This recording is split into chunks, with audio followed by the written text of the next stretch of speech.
Welcome back, Chris here to do another TNG review. This time it's Code of Honor, and this one's a little bit notorious. We'll get into that. Let's read the back of the box and then we can get on with the review. In Code of Honor, Security Chief Tasha Yar is kidnapped. To save her and a supply of precious vaccine, Captain Picard engages in a battle of wits and a fight to the death. So this is one of the very rare episodes that actually has two directors. We'll find out why in the review. So the infamous Code of Honor. This episode is always in the worst lists of Star Trek The Next Generation, and I think personally that does it a little bit of a disservice. There are a lot of worse episodes than Curse of Honor, Code of Honor. Shall I edit that out or leave it in? I'm going to leave it in. It was initially directed by Russ Maybury. Now he decided that to get the alien civilization to all look the same, that he would only cast dark-skinned black African-American actors in the role of the, it's Ligon, isn't it? Ligons, for a better way of saying it. So that got cast, and then when Gene Roddenberry found out that that's what he'd done, and the way it was all looking, the episode was looking, and it was filming, he went off his handle and fired him, and just said, you know, this is racist what we're doing here right now on Star Trek, so you're fired, get lost. So they fired him, and then they drafted in the assistant director Les Landau, who went on to direct many more TNG episodes, and this would be his kind of first outing, although he's not credited with the direction. He did do a lot of it. The problem is casting alien races in Star Trek The Next Generation. They're always making the alien races uniform. So if initially it was the guards were the only, on the drafting notes, the guards were going to be dark-skinned African Americans as the guards, probably the ones that appeared in the cargo bay at the start of the episode, and then the rest was going to be, I don't know, mixed race or something, and then the director decided to make that choice, to make them all like that. Whenever we meet a new species in Star Trek, invariably they always turn out to all be very, very similar, the entire species, and they paint them in very broad strokes in Star Trek. If you're a Klingon, you're honourable. If you're a Romulan, you're devious, and that applies to all Romulans everywhere. To be fair, as the seasons went on, they were able to flesh out the big other alien species in the show and give them some colour rather than just being shades of grey. But when you just have one species in one episode, they do tend to paint with a very thick brush, and they're just all going to be this certain way. And I think the major problem arises with how this species was depicted. So they chose dark-skinned black African Americans, but then they also had them in a very tribal setting, and they're banging sticks and wearing cloth just draped over their bodies. So it is fairly reminiscent of what you might think of as Africans might be wearing. So all of that just had this little boiling pot of people calling it a racist episode. It's easy to see why, but it doesn't offend me personally. I can watch it and it's just science fiction, and it's just a race of people that they've created that happen to be black and happen to have these traits. I can just look past it. I'm very easygoing that way, I guess. Maybe if I was a black person, I might find that a bit insulting, but it just kind of washed over me. When I read about all the fuss about it, I'd never even thought about it. So that's the major problem, I guess, with Code of Honor. It's got all this baggage attached to it. And if you just put that to one side and just look at the episode for what it is, it's not bad. It's okay, actually. It's got a really good protagonist. Lutan is a really good character. He knows what he wants, and he's going to do whatever he needs to get it. And it's quite refreshing, actually. He gets 46 minutes of screen time, and yet he really makes a big impact in the show. He's on the screen, and you take your eyes off the guy. He's really imposing. And so from that point of view, it's quite successful, in fact. And there's some funny bits in it, which we'll come to, and there's lots of nice little bits going on in the episode. So I think it's unfair, Code of Honor. It does deserve a watch, and just put to one side everything you've heard about the episode and just watch it for what it is. And this might enrage some people, I don't know, but I just don't get it personally. I see it for what it is, and it's a pretty enjoyable little romp. It's got a nice story arc. They managed to thread in a little bit of Wesley, prepping you for the big episode where he gets his promotion and he gets access to the bridge. They don't just dump that on you. There's a little bit of it in here. And Tasha gets a bit of development with her character. This is the first time we hear about her home planet, and she does go on about it a bit in future episodes, maybe a bit too much. And we get to flesh out some people. The absence is Worf. We're not sure why Worf isn't in the episode. And it seems like a bit of an omission, actually, because he's the Klingon, and he's the guy who's all about honour and everything. I think he'd have a lot to say about all of this. I guess he is probably in his quarters hitting himself with a pain stick, as Troy would say. Never explained, but I wish he was there. Anyway, overall, there's some good performances in the show. Denise Crosby does a fine enough job as Tasha. She gets quite a bit of a spotlight. Captain Picard, as always, is excellent. Patrick Stewart manages to hold his own against the protagonist, whose name has just completely gone out of my head and that side of my head. It'll come to me in a second. Lutan. He holds his own. That guy's a pretty formidable actor, and he probably thought, I'm going up against Patrick Stewart, I'd better bring my A game. And he really does seem imposing. And Patrick Stewart does seem to, no one's going to get around Patrick Stewart. You need a pretty damn fine actor to get one over on Patrick Stewart. And Patrick Stewart does manage to still dominate all the roles when he's in a room with other people acting. There's some stuff to like in this episode. It's obvious that it's got problems. This early on in the show, it's kind of still finding its way. There are some very nice special effects on this remastered edition. The scene where they hear the arena being put together and the lights come on and the wide shot and you see Urena moving around, that's beautiful. That really does look fantastic. So there's stuff to like, there's stuff to hate. It's okay. Don't exclude it because of what you've heard. Watch it and judge it for yourself. Anyway, let's move on to my best bit, which is an odd one, to be fair. It's an odd one. So I am stretching a little bit for my best bit in this episode. It's Geordie shaving. It's that kind of episode, I'm afraid. But it is rather charming. He's obviously had a shave beforehand, LeVar Burton, and he's got this blue acrylic block and he's just gently moving it around his face, pretending that he's actually doing something. Wouldn't it have been amazing if he did actually have a bit of a beard and it was actually taking off, and they could do that? They could do it now, I would imagine.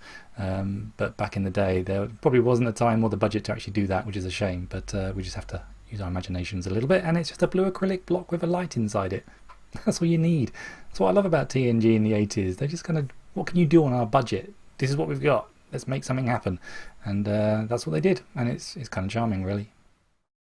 So this first little bit of trivia is on Gates McFadden's wrist. It's a wristwatch. She obviously forgot to take it off and they didn't notice it when they were recording. You could dismiss it as maybe the character does actually like 20th century items, but no. Gates McFadden forgot to take her watch off.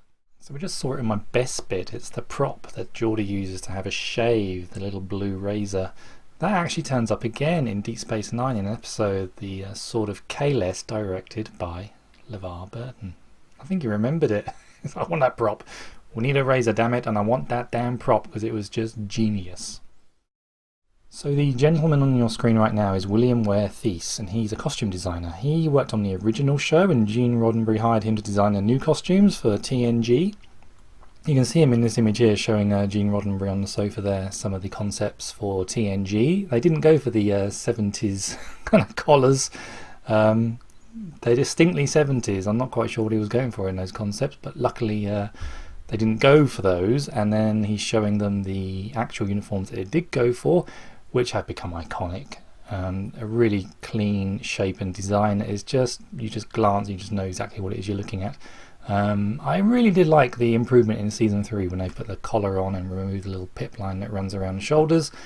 That's just made something that was good even better, and I think that was much more comfortable for the actors and actresses to wear, because those single piece outfits were designed so that they would always be taut, nice straight lines, no creasing, because creasing would be 20th century, I guess.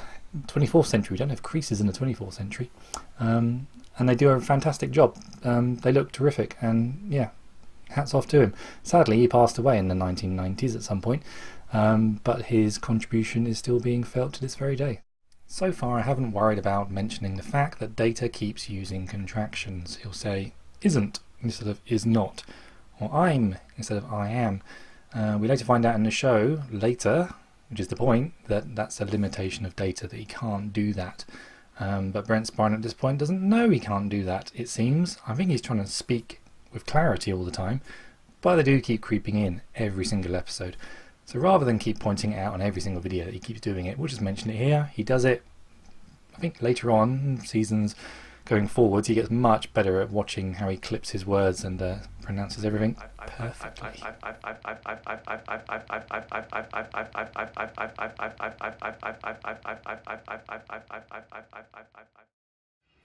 The rules are known. Let combat continue until there is a victor.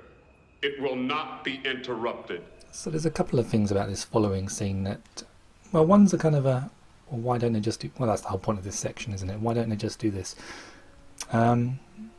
First of all, the fight gets interrupted by Lutan. Urena loses her gauntlet and this poor chap dies because of it. The rules clearly state that this match will not be interrupted. I'd think losing a weapon in combat is normal, and tough luck Urena. Go Tasha. So that's one thing. And then this poor chap who dies, the Enterprise is up in orbit with a transporter. On standby, Crusher's even got the antidote ready to reverse death. And they just let that poor guy die. I mean, Captain Picard could have gone, Troy, just go over there and teleport him up to the ship. And, you know, better family, kids, I don't know. Seems a bit harsh to me. So, you know, this transporter's an amazing machine. I know continuity is difficult to do, but this is a howler.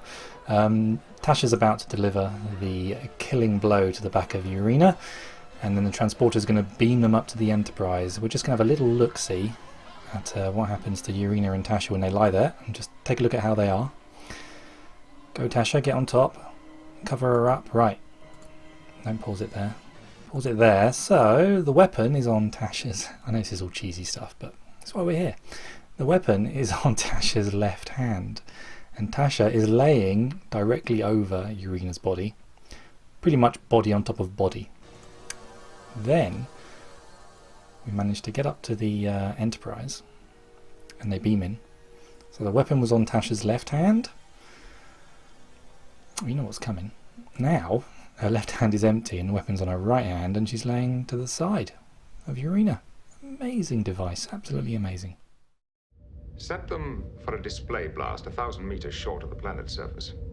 So Captain Picard has just asked Rikers to do a display blast of photon torpedoes 1,000 meters above the planet's surface.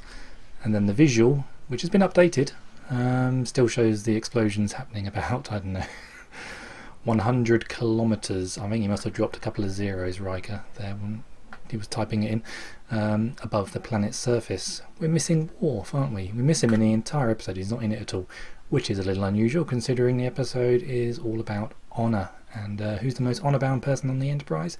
It's Worf, but he's not in it. She lives! I am a physician and saw her die. If you doubt this poison, why don't you test it on yourself?